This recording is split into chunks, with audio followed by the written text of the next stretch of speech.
Hi, it's Steve. Today we'd like to show you how to change the drive belt on your dryer. It's a really easy repair. Let me show you how we do it.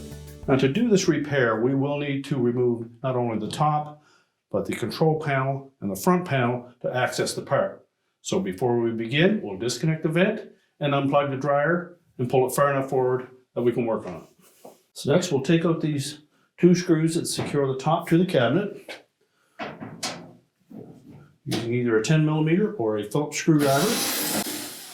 Remove both screws, slide the top back, and then lift it off and set that aside. Now next we're going to remove the 3 screws that go down through these plastic tabs on the back of the control panel.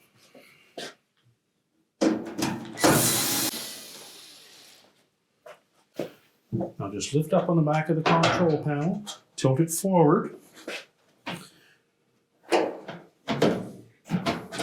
and if you can lift it far enough forward, we can pull the legs out of the openings in the top of the front panel.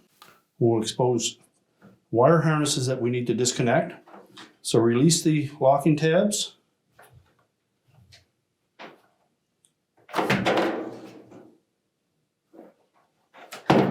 Separate the harnesses, and then we're going to set that control panel aside. And next we'll open up the dryer door.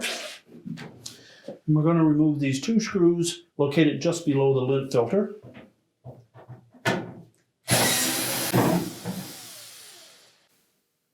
Then we'll remove the screws that secure the top of that front panel to the support piece.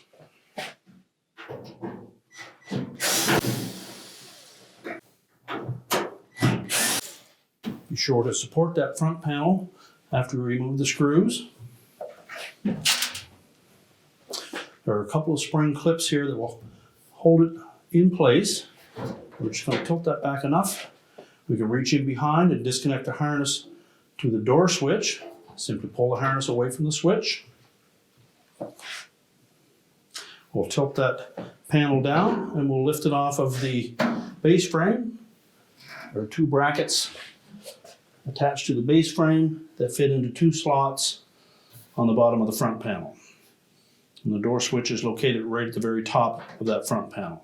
So we'll set this assembly aside. Now next we'll disconnect the harness connector to the light bulb. Just pull it off and disconnect the harness restrainer. Now next we'll remove this support piece by taking out 2 screws on either side. And one down on the face and then one up on the top.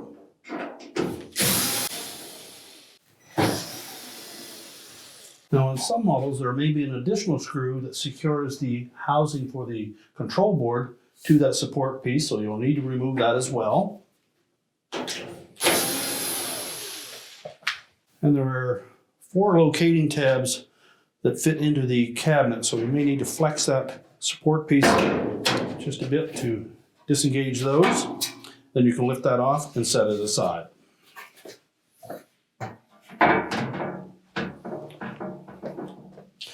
Next we'll release the harness from the harness restrainers that are attached to that bulkhead.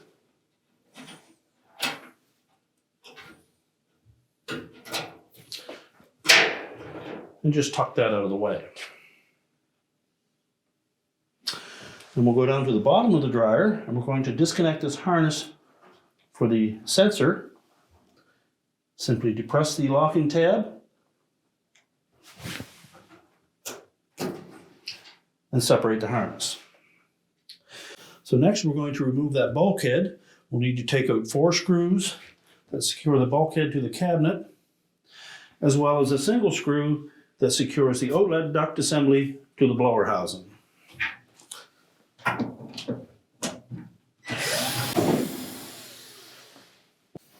So we'll lift up on that bulkhead to disengage the tabs that secure it.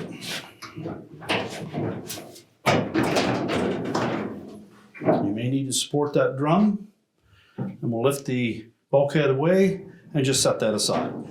Now, if the old belt is still intact, you'll need to release it from the idler pulley and the motor shaft. So we're going to reach in on the left-hand side till we locate that belt and the idler pulley, and also reach in from the right side.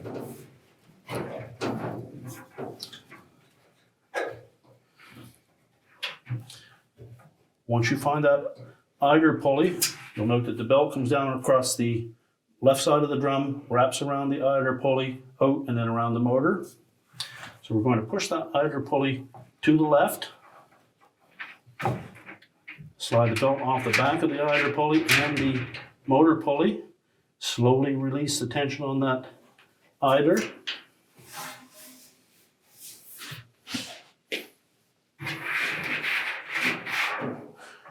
Now with the belt, we'll lift the drum off the rear drum rollers and slide it out through the front of the cabin.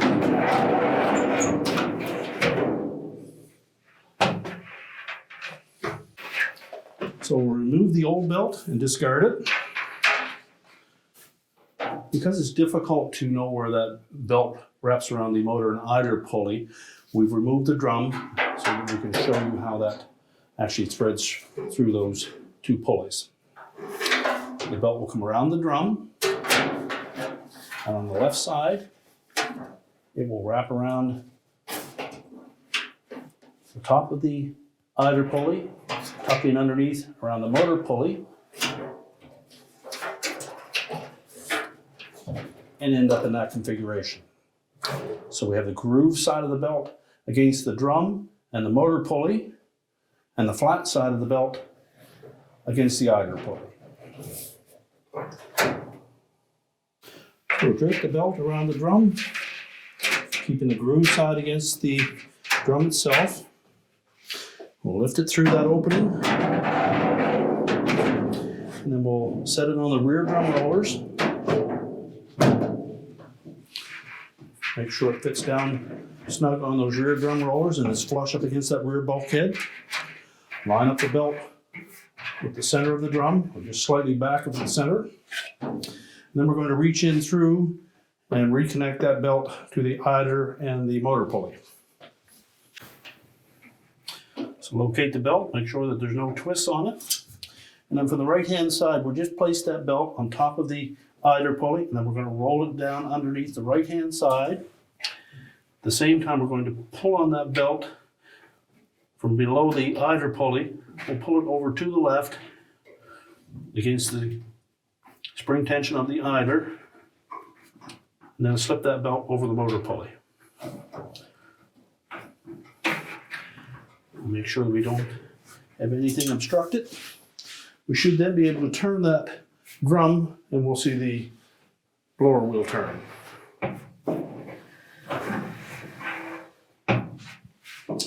So now we're ready to put the front bulkhead back on. Now the bulkhead comes with these little T-slots or tabs that will fit into these slots that will hold it in place until we can attach the screws. But we do need to make sure that the front edge of that drum engages both of the drum rollers. So you need to lift up slightly on that drum.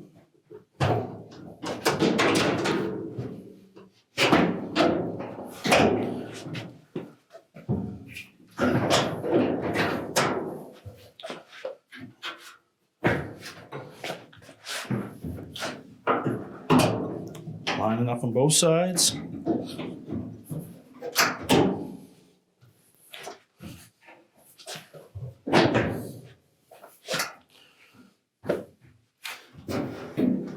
Just reach inside, make sure that the felt hasn't been jammed. Then we should be able to rotate that drum quite freely. We're now ready to install the retaining screws.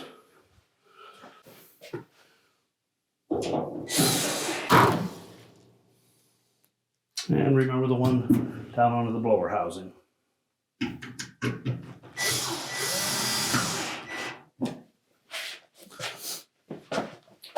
We'll next reconnect that harness. Make sure the locking tab engages. And now we're ready to put the cross support piece back in place. We'll take the wire harness, thread that through the harness restraints.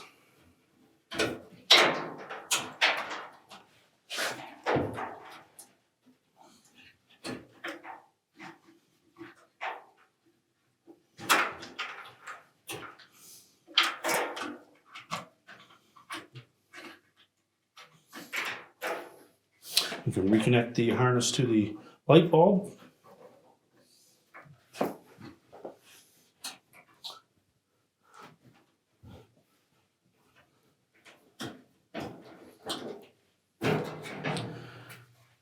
Now when installing that support piece, we want to make sure that we keep this tab in underneath the housing for the control board.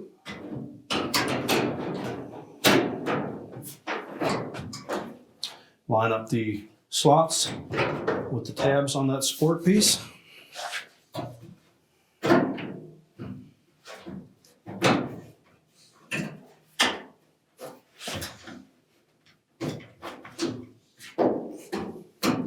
And then we'll secure it with the screws.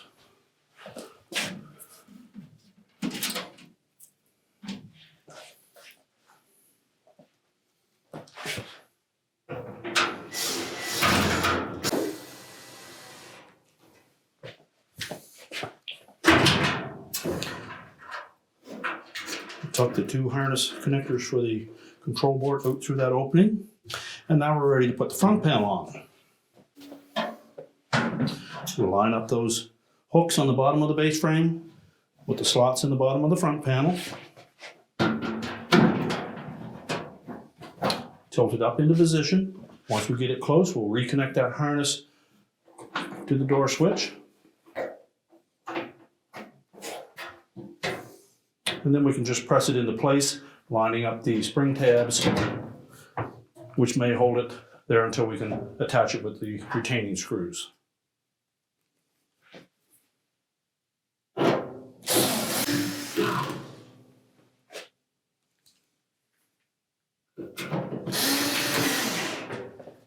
Now when reinstalling the console, we'll want to make sure that we line up these tabs on the bottom with the appropriate slots on the top of the front panel. But we also need to reconnect the wire harnesses first. Ensure the locking tabs engage.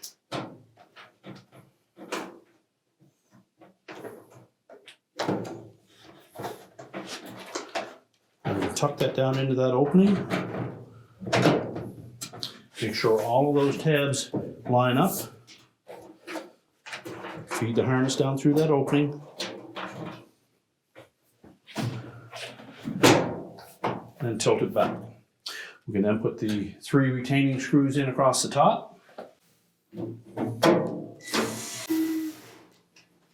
Next, we'll open up that door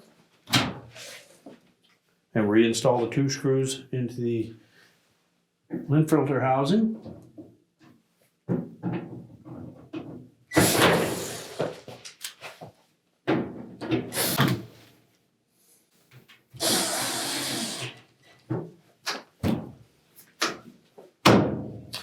And now we're ready to put the main top back on. Now when installing the main top, we want to make sure that these 2 hooked portions on either side engage 2 shoulder screws that are just back of the console. So just set it back a ½ inch or so behind that control panel. Make sure it sits flush onto the cabinet. Bump it forward. Make sure they engage. And then we'll secure it with the 2 screws at the back. So with the top in place, we'll just install the 2 screws at the back.